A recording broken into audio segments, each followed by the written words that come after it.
Alright, so this is day 2 of me not being part of that 90% of over 30s who will never sprint again. Fuck that. Yeah, as soon as I heard that, I was like, no way, I am not being part of that percentage. I might have calf injuries, and yeah, it limits me from sprinting, but I'll make sure that I fucking heal them and I'll be sprinting again. Because you know what, when I read that, because I've heard it quite a lot. I've heard quite a few people talk about it on podcasts and on little short videos and all that kind of stuff. But what scared me the most about that 90% of over 30s won't sprint again, was the fact that I've got 3 children. And if I can't, if something happens that deems me to have to sprint to save their lives, and I can't because I've got lower limb injuries that I haven't bothered to fix, and I'm fucking overweight, too fat, and I can't run to go and save their lives, that will fucking break me. And so for a good, I'd say for a good month now, it's really played on my mind. So what I've started to do is really get detailed now into my training. Like, fuck doing weight training in the gym. Like, functional fitness is what I love, and that's what is going to get me to be able to be athlete fit, pain free, and fucking and just not be that statistic of over 30s who, oh, my back, it hurts, oh, I can't do this, oh, it's my age. It ain't your age, it's maintenance. It's the fact that you're not getting off your ass, you're not moving your body, and you're not doing what you're supposed to be doing, and that's moving. You don't even have to be in a gym. You could do workouts at home. I got 30-day home workouts that you can do. Just do it every day. It's all body weight. As long as you move, it's like it'll take 15 minutes, 12-15 minutes to do these workouts, and then on a Tuesday and Thursday, just swap out the home workout for a HIIT training session, which you can also do in your living room. And all it is, it's just explosive movement, speeding your metabolism up, and that's it. Combine all those things together with good nutrition, being aware of what you eat, making sure that you're not eating crappy foods. You can eat what you want, but eat it within moderation. As long as you're moving, as long as you're staying active, as long as you're doing what you're supposed to be doing to maintain your body's purpose, then you'll be absolutely fine. Right, anyway, let's get into it.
Why is that at the top of my fucking quads for?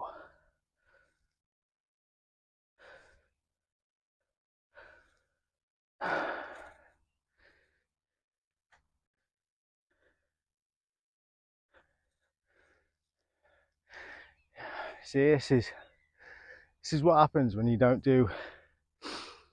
exercise for years and you allow an injury to get in the way. So I've got calf injuries on both sides, and I've allowed them to get in the way of me running, doing athletics for well over 10 years. And it's one thing that's actually caused a bit of depression for me, because being in the army, being the fittest you can be, and also making sure that you're in the top 10 fittest when you're on 1.5 miles, any kind of like circuits, anything to do with fitness. I made sure that I was in the top 10 of the most fittest lads. I wasn't even airborne, they were, but I made sure that I was at the top, that I was in the top 10, that I was up there with them, because when I did do P company and I passed, then it didn't matter if I weren't airborne or if I was fucking airborne fit. But then to leave the army and then to have these injuries and then come out trying to do this kind of stuff again, and it's depressing because you can't do it. And then you're trying to fix your injuries, and then you don't know how to fix your injuries, so you learn. I've spent 10 years trying to figure out what the fuck is wrong with my calves. Getting there though, because I've learned a lot of physio stuff on my calves. I've learned a bit more in depth about my calves. Also, I've been having private physio with an amazing physio who's done wonders. Got me to be able to run 20 miles, 10 miles, 150-mile weighted tab. July last year, I was able to do that, and if it wasn't for the work that I did myself and also the work that she did, the exercises she gave me, then I wouldn't have been able to have done those events last year and the year before. So all I've got to do now is just make sure that I can maintain, get better, practice, do more of this, and then stop. As soon as my calves feel like they're going to pull, stop, and then just that's it, finish then. Wait until it heals and then start again. All right.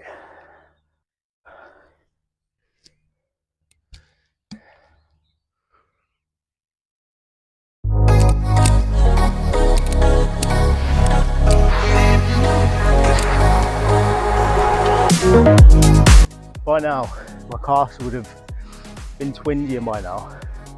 I actually feel alright. It might look on camera, it might look like I'm not doing anything, but you are. When you're doing explosive movements like this, you are putting a lot of force and energy into what you're doing. And if you're focusing on technique, form, and doing the exercise correctly, then even though you're going slow, even though you might look like you're not putting enough effort in, you are putting a lot of effort in.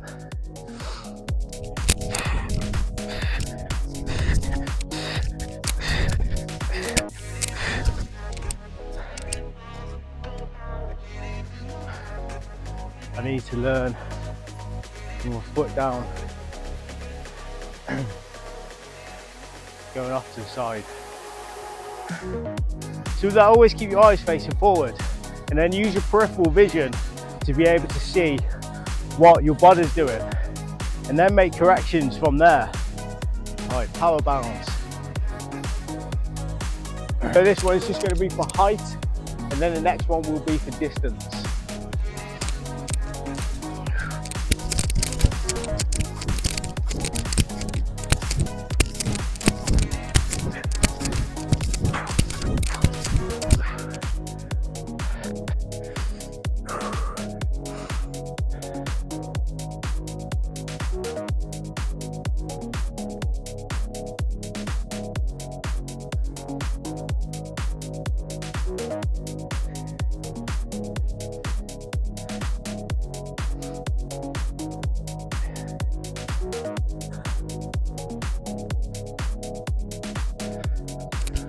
So minimum ground contact, and as far as you can go, distance.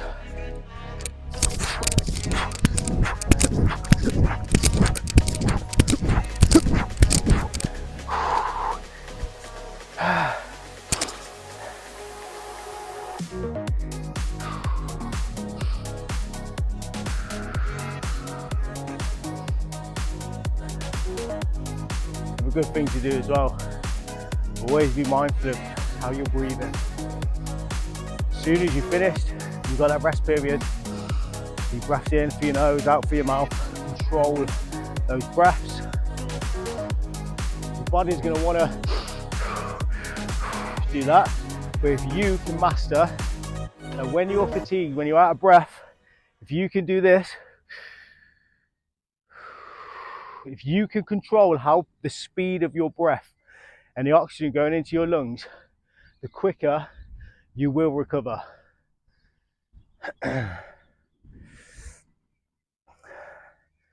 So we've got 2 point 2 point sprints. So sprint 10 yards and then decelerate for 10 yards.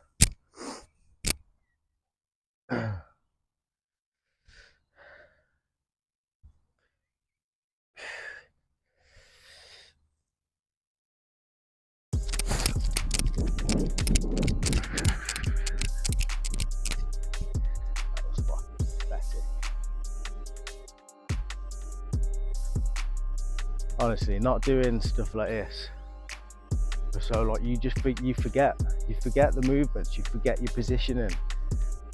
Like, and that is soul destroying as well sometimes. And I get why people don't want to do stuff like this.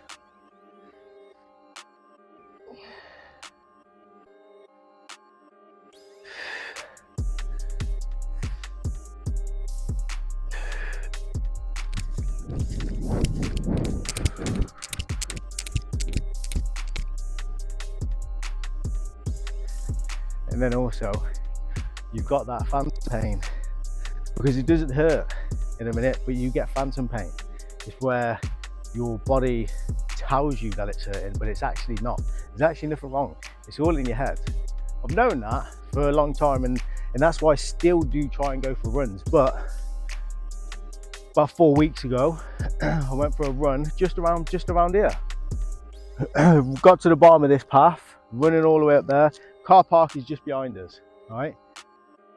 Running towards the car park, as soon as I get about 50 meters away from the car, literally right there in the back here, and then the same on the opposite side, just went.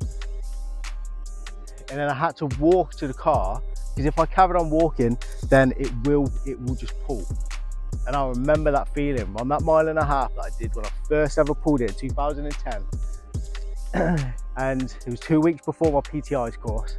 I did the second lap of the 1.5 miles in Larkhill, and then you go up the hill. As I got halfway up the hill, I remember I pushed off with this leg, and it just went ping, and I was like, fuck. There was a Fijian lad in front of me as well, and he was like, and he went, he asked me if I was all right. I said, yeah, no, you carry on. Because they were getting tested, and if he didn't pass, then obviously he would have to redo it again. If he didn't pass the second time, then he'd get kicked out. And obviously I was one of the potential PTIs who was training them and stuff like that with their rehab and things. But so I carried on. I had my airborne mentality still. Fucking like, no, never give in, pace to be a winner bullshit. It's not bullshit, because it's fucking, it gets you places. But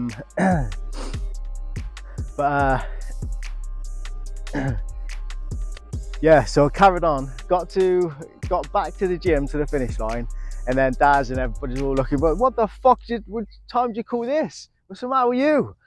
And I went, I pulled my calf. Oh, for fuck's sake. So I had 2 weeks to heal it, and I didn't rest, because on a Tuesday and Thursday morning, I was taking the young officers on the obstacle course for PT, Then I was still taking the recruits out on tabs. Then I was still doing battery PT and all that kind of stuff. So I didn't even give it a chance to heal, but it didn't really cause that too much effect because I was doing that kind of stuff every day anyway.